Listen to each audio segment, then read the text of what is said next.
Welcome everyone for the discussion, which is the time for the question and answer session. When the question arises in a singular, I will try to answer it in singular medium.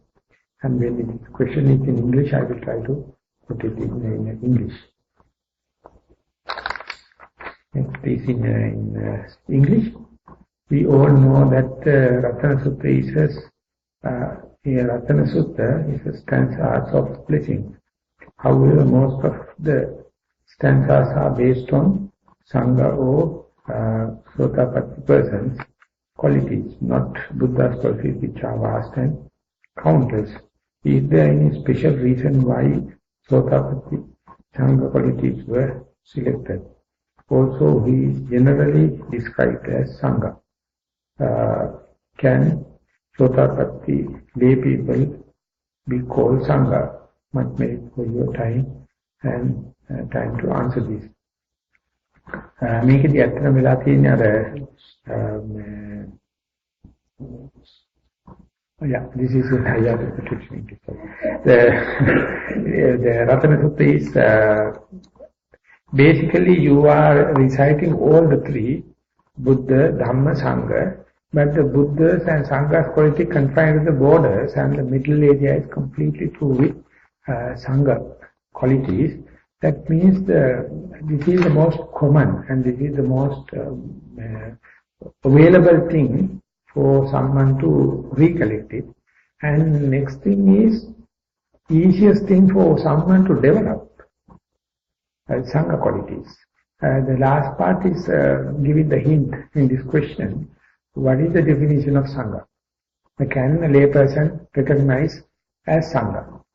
So, in the Sutta we are discussing in Dhammacakkappavattana, definitely the Buddha is asking the five ascetics as bhikkhave. He directly is addressing them, dve me bhikkhave anta. The five ascetics are not regular bhikkhus. They were not undergoing any ordination ceremony, no high ordination ceremony. But definitely the Buddha, even as a ascetic, he knew they were really made up their mind to get rid of the samsaric burden, and they were fed up with samsaric suffering. So these are the qualities of the Sangha from the Suttanta point of view, Nikaya point of view.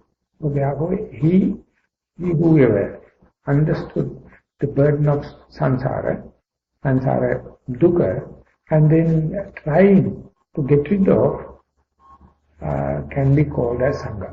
And these Sangha qualities, when you recite, you see it is discussing about the lowest most threshold, the Sotapatti.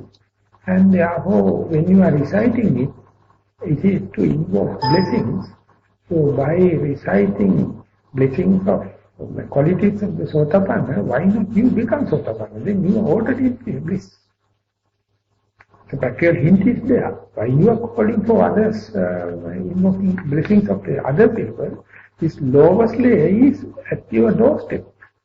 Why don't you develop it? So, in Paritta, one of the Burmese masters, they Paritta means the protection. And there are three kinds of Paritta, he says. When someone is chanting the Paritta Sutta, that means invoking blessings, by listening, many lay people expect they get the blessings, they get the protection, they get the Paritta. This is the least. And Sangha is reciting, the conventional Sangha is reciting, we ask Sangha to come to our house and reciting, and we listen. This is the first. And the second thing, instead of Sangha, you yourself can recite by hearting this or by reading a book, but they are really understanding the word by word meaning. It is not just a mantra, it has a deep philosophy in it, and the meaningful. And then by doing that, not only you are listening, but you are studying and understand this is not mystic. This is something to digest, and that is more protection comes. And this is the second and medium. The last one is protecting yourself by mindfulness. Read it mindfully. While reading mindfully, it is inviting you to, why not you become Sotapanna? Sangha? Why not you become Sangha? So likewise, your commitment indicated by showing the qualities of the lowest step, lowest slab. That is Sangha. Out of the triple gem, you get the Sangha. Out of the Sangha, you get the Sotapanna. It says it is not far away. It's nearby. Why not you? So it is much involved and much threatening.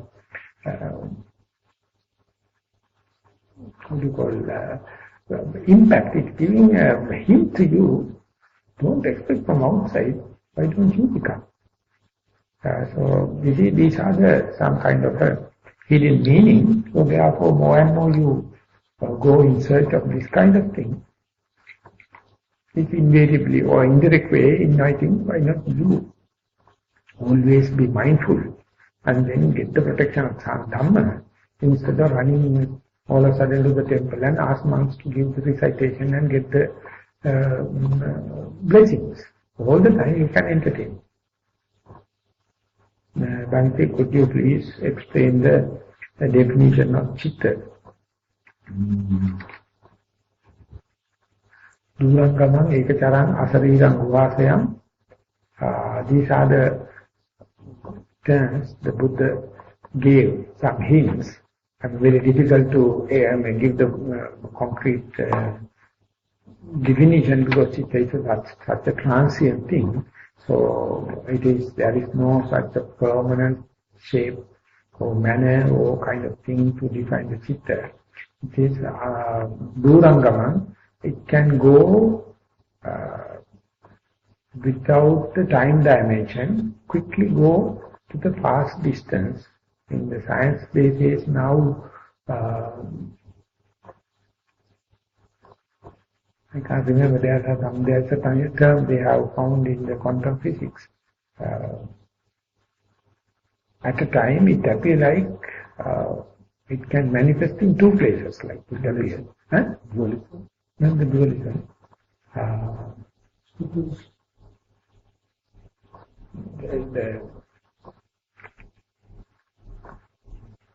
It is not governed by the time dimension, so therefore it's like manifesting in the two places, like at a time. It's in such a way, it is fast, therefore that has been recognized now in the quantum physics as far as the energy is concerned, non-local reaction, non-local manifestation, non-locality. You can't localize it because it's manifest here as well as there in the same time. It will be such a swift as a Durangamam, Ekacharan. It needs no any vehicle, needs no any substrata, needs no any other thing, because any thing in the transportation you need a vehicle or the platform or the base. But for the mind, no such a necessity. It can run by itself. Durangamam Ekacharam Asariram, and there is no shape and the manner, it is not subject to gravity. With no substance. Asariram, Guhasayam, but it always expects a dwelling place to live, that the body is the dwelling place, just like a rabbit has its own rabbit hole, but the rabbit is not always in it. That particular rabbit has its own seasoned rabbit hole.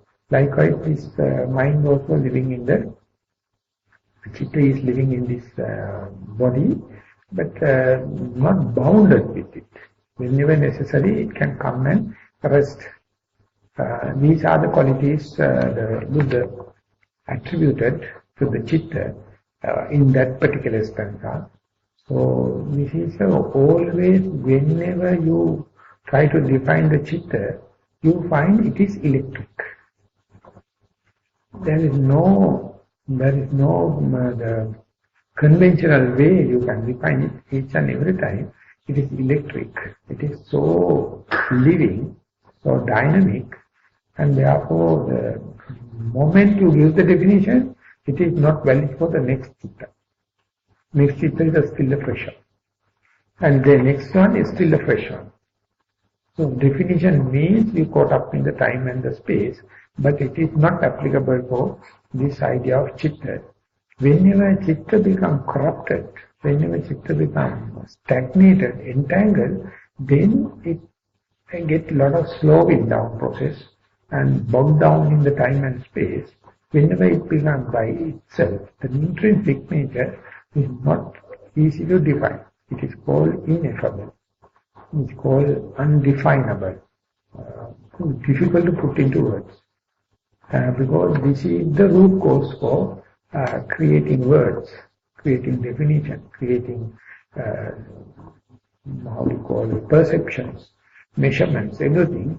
So therefore it cannot be caught up under the definition of our conventional words, under the definition of our language. It rests beyond that languages. But whenever the mind becomes corrupted, it slowly get caught up with the language, caught up with the time, caught up with the space.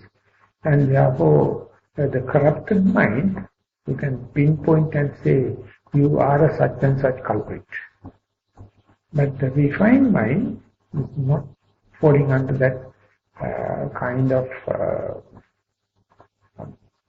pegging down. You can't peg it down. It is so volatile. So then it is not falling into the conventional sphere. Convention is go beyond convention. So chitta is really a mana, chitta, kind of layers of corruptions available. Chitta is considered as a fairly half refined, but still there are some hidden, perverted kind of definements are embedded. Under such circumstances, it's called chitta. But in a commentary way, mana, chitta, vijnana, all considered as synonyms. But of course, there are some shades of meanings are there, but very difficult to arrive at an absolute, unquestionable definition. It's changing, this volatile. But when you consider the three types of bodies, hard body and Mana, Sankopana, Vijnana, Kaya, can you consider that the mind is involved in Mana, Sankopana, Vijnana? Even in the body, to call it as a body, there should have a chitta in it, a chetanika, that means dead body. We never consider as a body. It is external. The body becomes, whenever the body is being enlivened by chitta, then only we call it as a body. So even at that level, the chitta, the element of material, mentality, must be there. Otherwise we won't call it as a body. Of course we call external body, dead bodies, and that we use the body, but the body becomes body when it becomes warmed up with the life. That is the incorporation with the chitta. Therefore, it is under the different shades of meaning you can find relationships, but very difficult to put into a cage. And not only that, now not only the chitta, even the rupa. Earlier we know that when we are going to the chemistry classes, we have been taught with the periodical cycle, this is helium, this is hydrogen, this is blah blah blah, they were in the cages. But when we are studying also, there were some atoms with 200 odd amount of neutrons, and then they are radioactive. When they become radioactive, they know they are cage, they are living not in the living in the cage, they are running lower cages, so they can assume upper cages. So, but now they understand even the hydrogen and helium can interchange, so therefore very difficult to put it under the single cage. So now the periodical cycle still we have been taught, but top class scientist knows anything can be anything in the chaos field. In fractional theory, it says if the butterfly is winging at the east coast, that can create a cyclone in the west coast. That is a fractional theory. Therefore, anything can create anything. So therefore, putting under the cage is happening with the Nissarana, the perception of permanence. Then now some theory we can frame. But there is no such a thing unless otherwise we believe it is there. But in reality it is not the case. Even the rupa, even the so-called substance, change it to energy. That is why the Einstein got hooked up in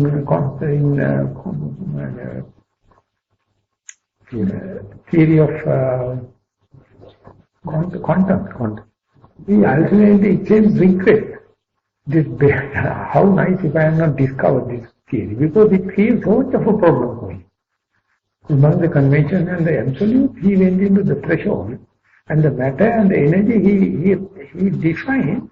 Matter can be energy can be matter. It says the Schrodinger wave of the Schrodinger wave collapse whenever the conscious mind interacts with, and then it collapses into matter. Energy collapses into matter when the consciousness interrupts. Otherwise, they are matter energies. Once collapsed, energy becomes collapsed. It can be a visual thing, or sounds, or taste, or smell, or touch, or anything. The person, that if my consciousness is collapsing that particular energy, I have to define that collapsed energy, whether it's a color, or taste, or smell. It depends on my consciousness, not that I am seeing already collapsing. I am observing what I collapsed. I can define it as a visual object. I can call it as a sound. So therefore I am the creator. My consciousness is the creator. And then onward, the other person will say, I collapse, but it appears like a sound. Other person say, I collapse, and it appears like a taste. The chaotic situation. So the impermanent, volatile situation, even in the matter, now science has developed coined the term, the mind science. It is without the interaction with the consciousness, matter never happens. Matter happens because of the consciousness. Therefore, Descartes mentioned, mind is for the church and matter is for the scientist. Now the church and scientists both are lost. You can see Tao physics written 220 years ago. He challenged, Fritjof Capra, he challenged, I am mentioning, no one challenged my theory. Everything is in the volatile situation. And the Buddha mentioned before, without any laboratory and any kind of invitation 2,500 years ago, now scientists are completely lost because they are extroverts. That sounds very interesting. First of all, first of all, the 20 place you referred to, mind, non-dualistic. The body in general or any particular area in the body, concentration, like brain or heart or... That is at the beginning, Abhidhamma exegesis indicates the commentary, it is resting on the heart. Mahadevatu. But when I read, it is not the commentary, it is sub-commentarian alternative. It says it is depending on the blood, half of, I don't know, Adapatak. That you can see your water into your palm, and half of that is the blood is always pumping in the heart. In this pumping water, pumping blood only the base for the heart, the mind to live. And scientists challenge it, because if you are completely transfuse your blood, mind never change. In a difficult situation, blood transfusion happen, but mind never change. Then they told it's the heart, but now heart surgery happen, but never the person change. And therefore they say it's better to attribute to the brain. And therefore BBC, there was a huge study, the mind, that the project was. And later it is Richard Restart published the book, The Mind. There is no single copy in the world now except you buy the second-hand copy. And it, chapter by chapter, is analyzed, ultimately going to trace the mind and end up without no mind as such. Within the brain there is no mind. Because everything you can explain through the physics and the other kind of thing. And therefore the attribution to the brain also challenged. But still, there is not a single case the brain removed and the person lived. That is the intrinsic part. Once you remove, there's no chance. So therefore, cutting throat means no chance. That means there's a kind of a... But later the Mexican scientists, and therefore they told there is not possible to change any part of the brain. It is the God particle, and that has to be intact for that person to be that mentality, that personality, that liking and disliking. And therefore, whenever this Parkinson's disease and some kind of a diseases are happening, so there the person is living completely difficult situation. And there's one Mexican scientist, he has tried to suck some of the grey matter from the person who died immediately before the accident and inject into the Parkinson person. And he found these grey matter cells are being grafted, rerouted in the Parkinson brain. So now they have a hope the brain can be changed. In the micro level, they started with the grey matter. If that is happening, they are studying whether the personality is changing. Likings and disliking changes, or his belief system changes. So that even the brain as the full fortress without intrusion also being now challenged. So now they are coming with the neuroplasticity, changing of the plasticity of the neurons, and therefore they are the last 2006 after the Man and Life organization, the overall topic was train your mind and change your brain. That was the book, and you can read it even without injecting the grey matter. By your train your mind, you can change your brain. But still, mind and the brain, they find a kind of a close relationship, unproved. Still it is in air. It is still volatile. So, of course there is a relationship. That mind and matter relationship is there. Which matter? It is the brain matter, or it is the heart, blood, or it is the nervous system, do not know. And Chopra and others, they say the whole, our mind is, our brain is just like the nucleus of a cell, something like, and our other body is the other protoplasm. And so then brain is reduced to the nervous cells, and then nervous cell is not limited to the brain, it is going along all the nervous system. And they reduce, that is the thing to be reduced, this is the part where the mind is seated. And then they analyze brain cell, and within the brain cell also they found the nucleus is the most responsible one. And they go to the RNA and DNA, and ultimately they found this RNA DNA has kind of a decoded format. From that only everything comes. But later they proved not only the neurocells, the nervous cells, even the other cells have the RNA DNA. Each and every RNA DNA is a being. It works according to its liking and disliking. That is why the reciprocal action, how do you call that?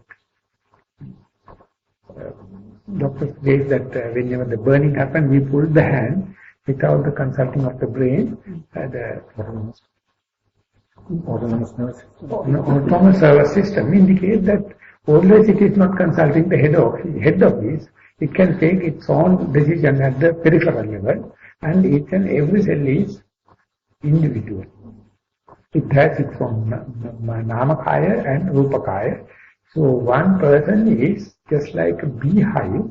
Individual bee have no life.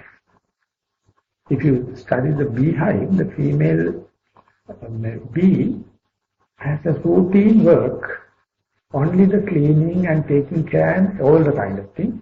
We do not know about the hive. It has its own function.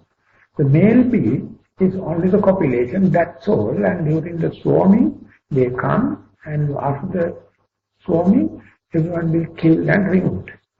The queen has only the laying eggs from morning to the evening. But when everything happens, the whole beehive is actually like a one unit, one bee. But the individual one do not know.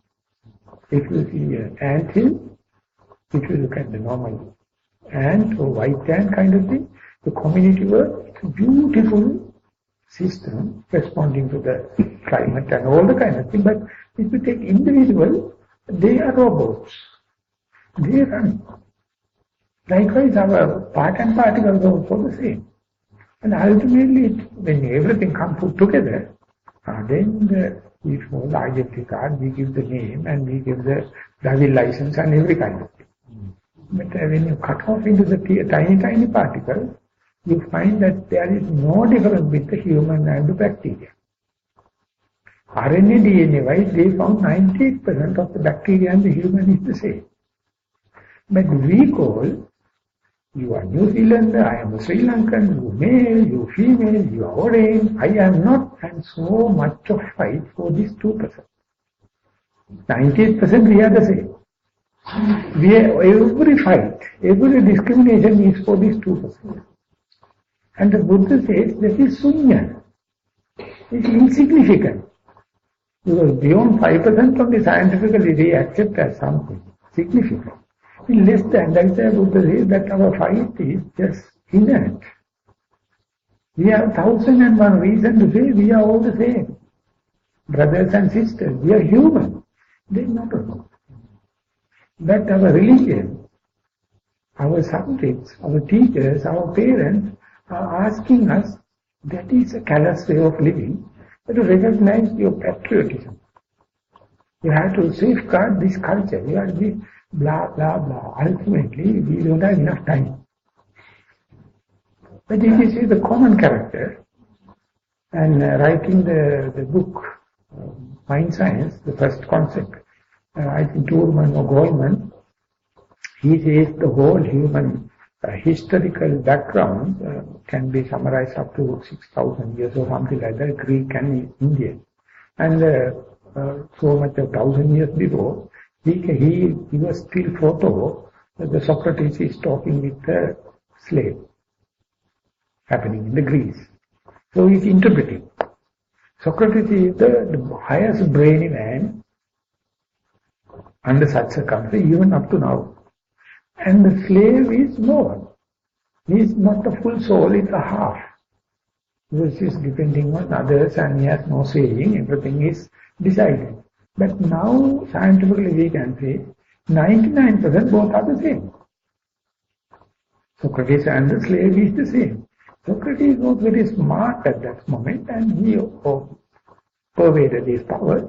The slave had the same, never explore into. Therefore, presently we know both are the same. So whether you got a PhD or whether you got a GCE level, what is this? And ultimately decisions are made by the PhD people. We think we have a lion's share, we have our saying, or we have the higher say, but the other people, the Buddha is safeguarding, telling nothing to worry, let them take the lion's share. Don't worry, mind your own business and be mindful, equal. Everything equal, what they are fighting is such a trivial thing. And that is sunya. And sunya means it is nothing, this valid, it is void. So from that point of view, everyone becomes spiritual and we can't find criminals. Everyone has been criminals. Lucky enough, the law never caught up. So who the hell will we give a chance to mark the other person as a criminal?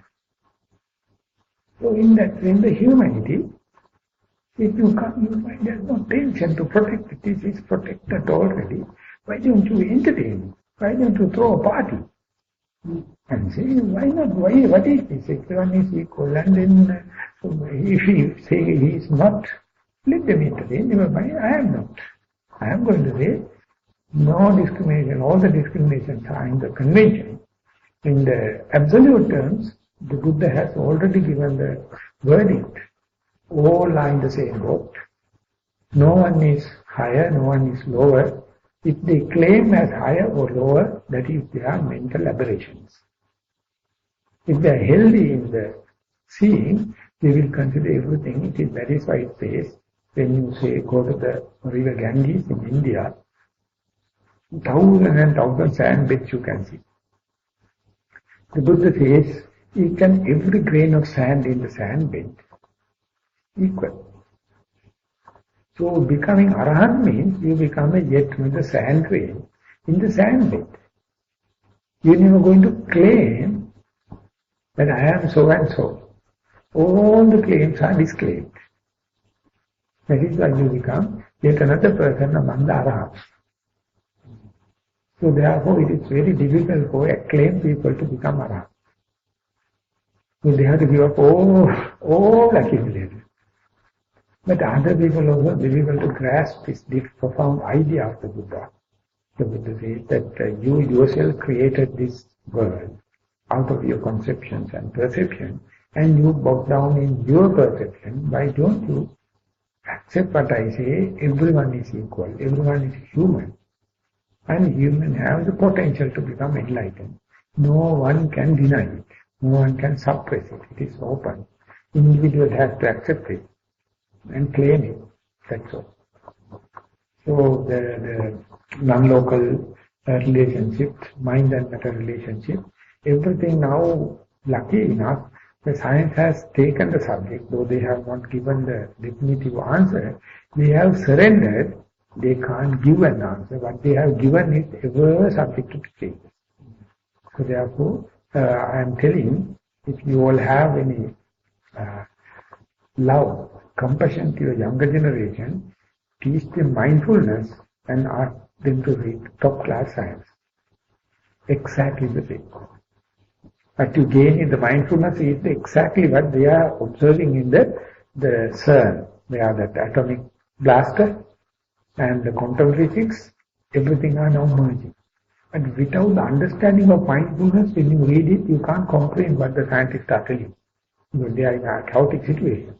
But if you understand the impermanent nature, the suffering nature, the soulless nature, there's one book not written by the soul, physics of the soul. Almost he has taken to prove the idea of sunyata. He takes the soul and analyze it. So there's another book, Physics of the Unknown. And they are finding the parallelism in the early Buddhist thought and the present day of class science. So mindfulness is a very easy way to go there and understand these people are on the theoretical basis. How can you perceive it? How can you, in practice, how you perceive it? One thought about this citta. Definitely, as we understand now from your talking all that, we can't sort of define citta precisely, but we can definitely, Buddha at least, define the qualities of citta. Citta is the knower and it's a knowing quality and like that. So I think our attention should be mostly on the qualities of citta and how to control and going in this path. And it's also not so, not very, it is also, it won't also go beyond the without any reasons, because the Buddha says, if you accept the citta, you accept atta. Citta is the one creating atta. If you say that citta is something, has these qualities, that means you are invariably confirming atta. Buddha says there is no atta if there is no repercussion. Atta comes due to the repercussion. When the water is flowing, if the flow is steady, no whirlpools, the water is water. That means whenever repercussion happens, the vortex happens, then you can recognize the water. This is water, this is the whirlpool. Because whirlpool has specific behavior. And our individual is a whirlpool. We are going to go against the main current of the water. And that is why the vortex. And vortex is the suction. It's sucking down. And the forces are different and it's a dramatic thing. More and more dramatic means more and more tanha. If you have more and more desire, you become very colorful. But when desire goes, you will be yet another dissolve, the water dissolved into the water. And then there is nothing special, nothing to pinpoint, it is such. Because the water is dissolved. So likewise, if you are going to say the chitta as a hard and fast thing, invariably you are supporting the idea of atta. Because chitta is one of the intrinsic part of the atta. So therefore you have to understand when it is corrupted, yes. When it is corrupted, it has the shape, manner and all the kind of things. Once refined, slowly it becomes volatile and dissolve into, ultimately you find that it is a partial of the universal consciousness. You can't claim it as mine. Universal consciousness is not a Buddhist concept. But that is how they say the water is dissolved into water, the river flown into the ocean, and it becomes oceanic. So you are going to say that no, river water is different and it exists even in the sea. It will be a hard, difficult task for you to go and prove which particle from the sea, which particle from the river. The water is water. So likewise we have to understand chitta is there as far as we have our one-upmanship. I have heard about the partial chitta, and I think it was described as pure chitta, and it is polluted with other refinement or something, and the example is Nibbana. It says that the something I didn't quite understand. I will give you an example for you to understand, if I got correctly the question. Night time, the sky is full of light, but nothing to reflect. So therefore we feel the darkness. But if you send a satellite, or the moon happens, the brightness reflects. And we see the satellite, we see the sun, we see the moon. Because the area is fully pervaded with the light, but nothing to reflect. So then it appears like darkness. It's a full bright. If you wish to make it manifested, make it show, you have to send a particle up there, then the particle becomes bright. Particle is a dirt to the space. When the defilement happens only, you see the ray of light. When the defilement removes, full of light is there, but it is dark. So the partial chitta is the concept of illusion or illusion? That was not quite clear. No, Basara Chitta, Basara Midam Bhikkhave Chitta, Agantuke Upakilite, Tanchiko, Putujjanasa, Chitta Bhavana Natti. That is the Buddha's teaching. He says mind is full of brightness. But due to the Agantuka Upakilite, the particles running on the sky, you see here and there brightness, but they are not bright itself. They are just reflecting the pervaded light in the sky. But it is a pollution.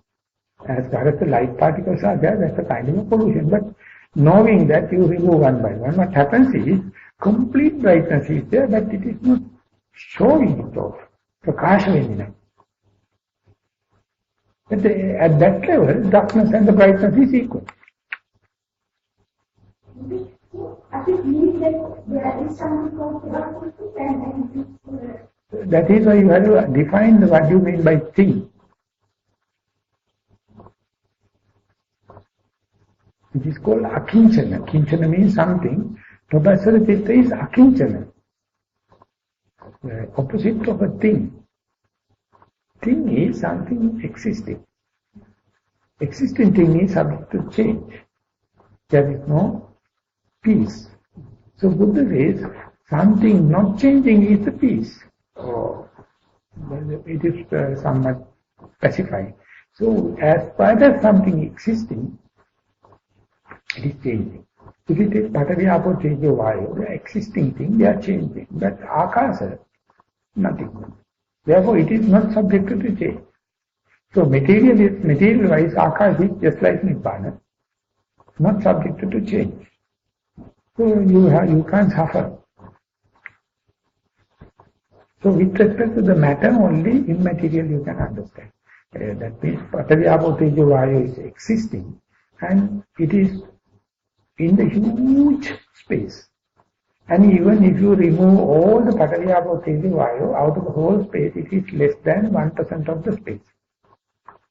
It's such a space we are in, that we are talking about only Patavi Apo Tejo Vayu, because our mind only understands the positivity. Our mind is not clear to the negativity, something like that. When we are observing the in-breath and out-breath, we see only the in-breath and out-breath, we never see the gap. We appear like the gap is not existing, but whenever the breath happens, we observe.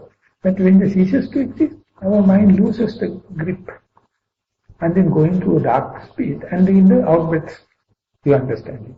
But the Buddha says, the day you see, until the day you see the gap, you will never come to the middle path. You are in the extreme. The mind, the tanha, the craving is always hooking up each other, in breath versus out breath, never leading you to see the gap. So when whatever the day you are meditating, you will never see breath, in breath and out breath. When it ceases to exist, you feel bewildered, you feel vomiting, you feel nauseating, you feel something wrong. So therefore immediately you come back to the in-breath and out-breath. Because our mind is seasoned and corrupted for 1,000 and 1,000 years to see positivity, never see the negativity. So we are happy to explain Patavi Apo Tejo Vayu, but that is not the game. By explaining and exhausting Patavi Apo Tejo Vayu, Buddha is leading indirectly you the Akasa. There is no Patavi Apo Tejo, that is why the breathing leads to unperceivable inner space. When you go to the inner space, mind feels a fish out of water. You're shivering and find something upset and everything going to die, and because nothing. So Buddha says nothing happens. Be like the flame without the cross current, unshaken mind, you observe it, you can easily be in the inner space. You can easily be in this no breath situation. And that is also not the Nibbana. Likewise, it has to go number of cases. This thing, knowing to unknowing, goes to the subtlety, ego to non-ego situation, doing to happening, observing to, looking to seeing, and hearing to heard, all the active voice to passive voice. So it's the Nibbana. And for the world it appears like something negative, something destructive, something nihilistic. And the Buddha says, if this is the truth, I am telling you, can say it's a pragmatic thing, you can go there and see it. And if you go with the correct perspective, you find it's a blissful situation because no maintenance. There is no substance subjected to impermanence. So that is the bliss. That is the only bliss according to the jargon of the Aryans or Buddhas.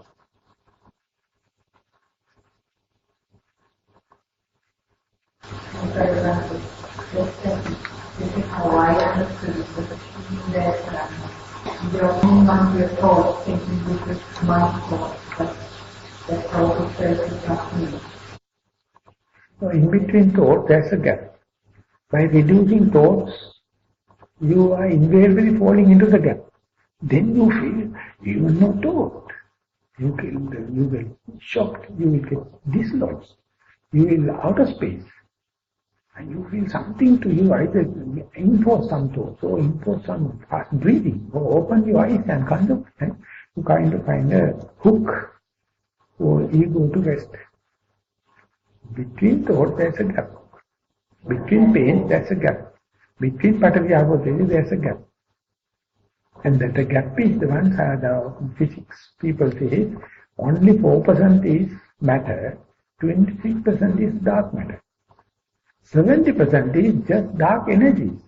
Not a single machine, single meter can check the dark energies and the dark matter. But they can't deny it is existing. But the whole fight is with this 4%. measurable, verifiable matter. That is where we jealous. We become envious. We become crazy. We become hateful. What a game, what a joke. From the board perspective, but it will be just a theory if you do not understand the gap between input and output. If you do not understand Patavyapo Tejo, you can exhaust it. Once exhausted, you will go to a space. You can exhaust thoughts and then you go to the space. You can go exhaust the pain, pleasure and everything, and then you go to no pain, no pleasure.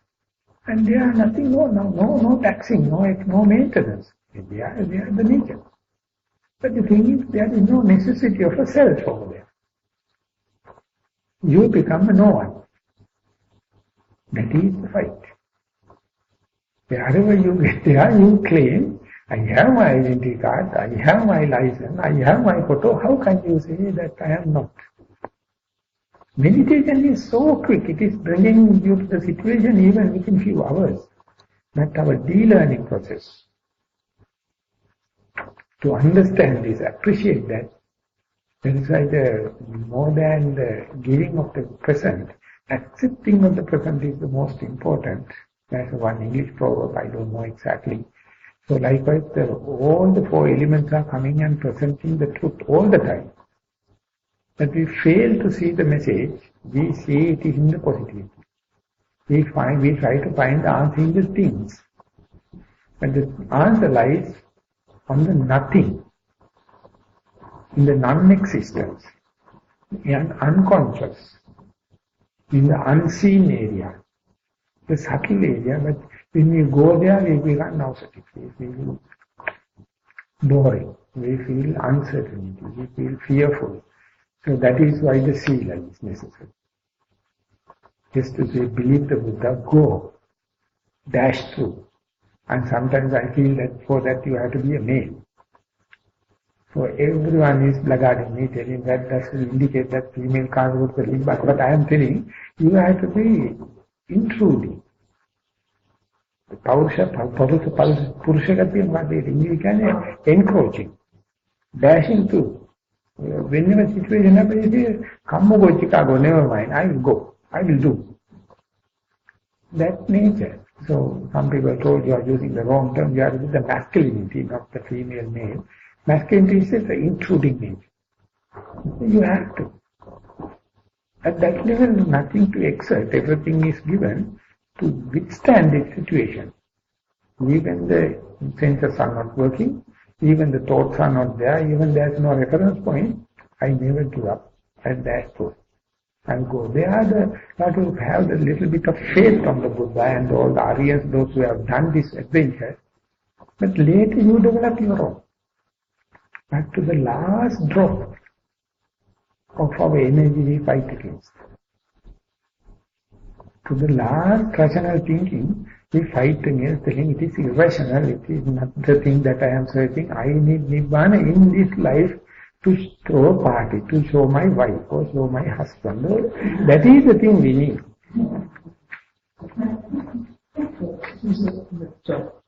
Most of the time, the problem is not having it. That's the problem.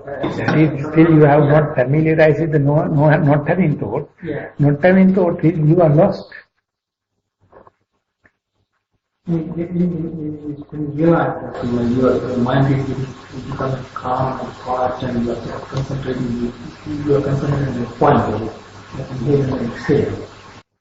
That is not fear. That is not a problem. But the problem is, when you lose it, then all of a sudden you find that you are wandering. And then again you come back and you start again, then again the same thing happens. And so, but yeah, that is the problem. That is part of the problem. That is also part of the problem for the big man. But when you become master, having thoughts and not having thoughts, both, having thoughts, you have the reference point. You can have the reference, this is the past, the future, yesterday, tomorrow, and when there is no thought, you are lost. Your whole rationality gone. And you feel you are insane. You feel you are mad. And then you go and ask the master, what is the next? Now I come to the place where there is nothing, then what is the next? That means you are not appreciating this nothingness as at least as an intermediate stage. You always want to have something there. Yeah, they're getting the bearings, the reference point. So the reference point is what? Either internal ego or external the creator God. So then we feel comfortable. We can have orientation. Now then we can play. But we don't know both of them are taxing us in a unfair manner. So Buddha says, give up everything. And you have experience with the ego and the creator God. But let the Dhamma to work in the Dhamma way, or the universal laws, and then send the kite, let the kite to break off and fly. And there's one poet, he explained in this way, he daily go and sit in the same place in the garden, and in the summertime he has seen a twig and coming and a leaf unfold, and he see how it differentiates the colors and the texture and everything, and the leaf is now full-fledged supporting the tree, and one day when he goes there it has been darkened and brown, and the sheer layer happened, and while he is writing the poem it drops, and while dropping the leaf has told the tree goodbye, and then falls. And if it is falling is the Nibbana, no problem. It falls, no agenda. You do not know where it goes. That is the point. But we feel this is the devastation. This is the end. This is the peril. How can be a Nibbana while you are dropping from the tree? Nibbana must be either the highway or the map must be there, or left way, right way, nice way, and we don't know the map and what to do and all the kind of things. But you don't know poetry. You don't know poetry. Poetry means this impromptu. This electric. Let the things to happen. Let the Mother Earth to take care. It never diverges you. But you think, no, Mother Earth is good and better, but if I have my personal knowledge, it will be better off. So Mother Earth is laughing at you and telling you are hinting, you are hurting me, by trying to have your own food. So that only jealousy happens. So that only this one upmanship happened, everything happened. Anyway, we are 1 hour delay, and now we are already 1 hour. But anyway, I will continue. So this, you have to have an aesthetic mind. Let the things to happen, and you may be just an observer, and maybe someone person can come and coming and killing you, or putting a garland and telling that you are the best person in the world. What to do? What is the worst of my verdict? Things are happening. So that you have to have the full poetry. So Buddha is the best. He is full of aesthetic idea, full of punning of words and poetry. And when you read of deep principles, everything is in poem language. Everything is in the aesthetic way. He is the one when the whole poem facilities went forth away. I went by the beginning ball, house, and in this I am one of the person in the full satisfaction in the materiality. And sleep well, eat well, good. Very difficult for those who... Because I thought always we have to observe something. That's how. When I don't feel any sensation of my then I think when I see something like little pain or something, I thought I have to look at that when I don't feel where coming and going.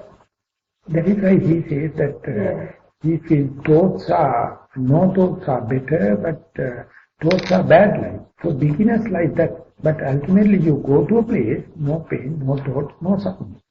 And you are completely lost.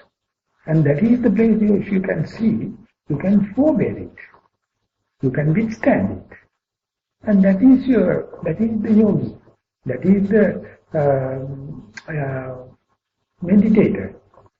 That is the Sappurusha, the noble person. And Buddha says, you can. Go ahead.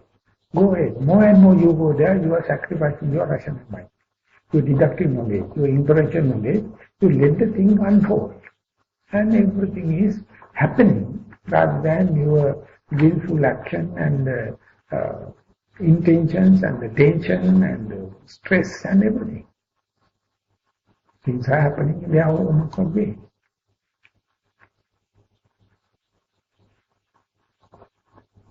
The last one, Bhante, this morning Dhamma talk mentioned virati. Can you please be more elaborated further for the beginner? Specifically the moral restraint, verbal, physical and livelihood. These must be already prepared and trained before you sit. Because that then only your mind is not have self-criticism or criticism from others or the fear of the natural, the local, constitutional punishment or the hell fear won't happen, so mind is at peace. Because that you know that you have not harmed others, you are not given any fear to others, and you are not harming yourself also. Therefore, when the meditation happens, that kind of a support happens not by doing something, but not doing something. Therefore, appamada, diligence has two folds. You have to be diligent to do what you should do, diligently, and not to do what you should not do diligently, without delay. So out of these two, doing what you should do in timely and diligently is what we call generosity. You have to, because in front as younger people, we are being completely thought of by what we given to us by the parents, and this, so we have to give. That is what we call appamada in positive side. Negative side is not to do what you should not do, like killing, stealing and sexual misconduct and verbal misdeeds.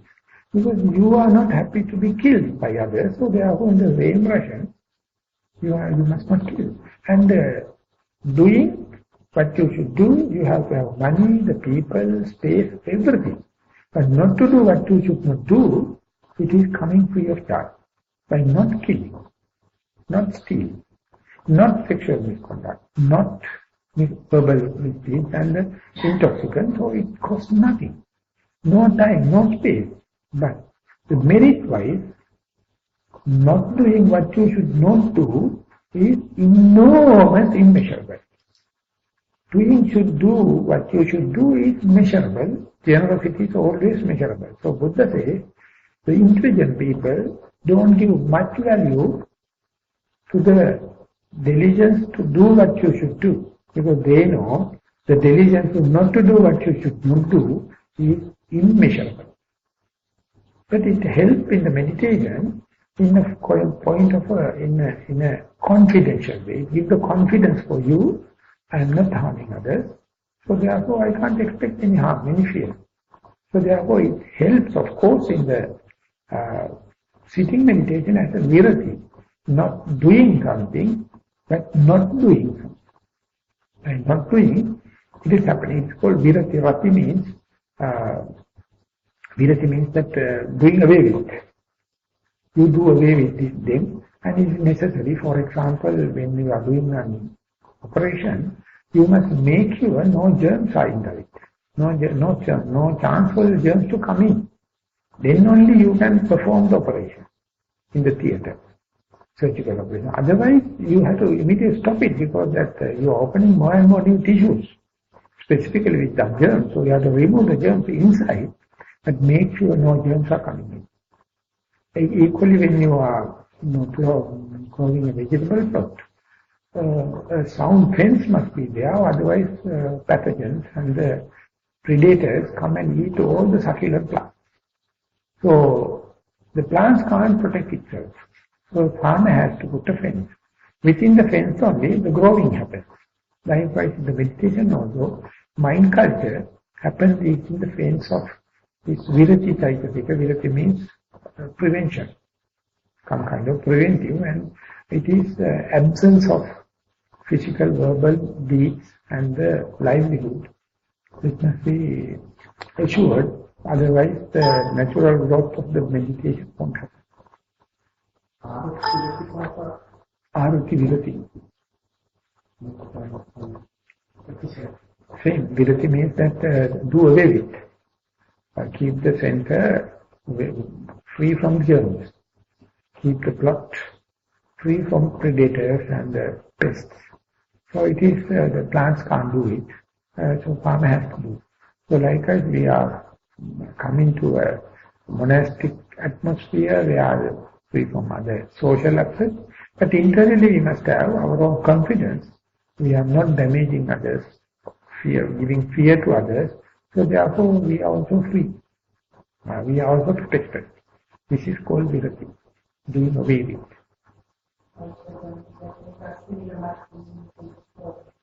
Otherwise, that just like when the operation happens, that people going to come into the theatre. So there's so much of germs, and you can't assure. This also likewise that more and more you practice, you find more virtuous people, and you find the virtue is not external thing, internal thing. You must tighten the belts, nuts and screws daily, slowly. And even though start at the very slack level, ultimately you find possible, it is possible. And it is a facilitation. You have to do it. It is called anugaha. You have to do anugaha, go for higher sila. Otherwise, you will feel sorry whenever you get a chance. If you are not tightening your belts, nuts and bolts, ultimately you feel sorry that only thing I would have done, I was so slack. So that is why I can't blame the concentration and wisdom is not coming, because we are not preparing a proper seat. If we take a small water stream coming from a mountain, if it doesn't get any other water added to that stream, it doesn't go to the river. Actually, it is getting dry in between the river and the mountain. I have realized that in Vanaya is also like that. If we have challenged or something there at the start, if we are not getting added like other waters from other trees or other rivers, slowly it is getting dry without adding anything, then I think it will be so that is called Niyatagatiya Kamavadins. Those who are believing in the karmic forces believe that if you are not adding new karma, existing will be exhausted and then the Nibbana happens. There are some loopholes in this theory. Devadaha Sutta, the Buddha is criticizing this. He says that just merely by drying off the existing kilesas, you can't do. You have to have special knowledges, theoretical knowledges, book knowledge and the kind of learning from the Buddha, because your misperception will never touched by this drying off this thinking. There are some embedded misperceptions that has to be re-straightened. For that, you have to listen, you have to discuss, and you have to cultivate something. That therefore, if the avidya is simple unknowing, you can do it, but it has the misperception. When the misperception is there, that straightening also has to happen. So therefore, patipada is there. Patipada means a series of gradual process, not by single way. This one is called Kamavadi, past karma. But yogi must get an idea from that. For example, when we are given up all the cruelty and once become moral and concerned about moral responsibility, still the bad thing happens us. Unforeseen things are happening. So then our mind irritates and pains, even though I am trying to be very fair and justified, and things are happening. It's very bad, like. And then the thinking that it is bad is coming out of hate. And there you are planting new seeds of karma. So yogi must be in the tolerance and indifference to understand karma is such.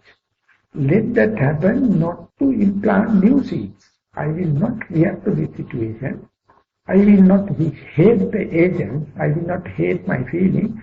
I will understand it is happening to the past karma, and I will not contribute new more. That is what the yogi's approach. So therefore, yogis not seek the jurisdictional support even to convince the other party is wrong. So the other party is wrong or correct according to the karma and karma theory. If it is wrong, it will be up to that party. But what I try to do is not non-reaction. It is called apannaka patipada. Apannaka patipada is a suspended decision. Don't rush. You see how much you can bear it up, and then the thing will be beyond your this thing, and you will be the safe, and you will be end up with a peace of mind. That is very difficult to explain in the society because the society is so arrogant.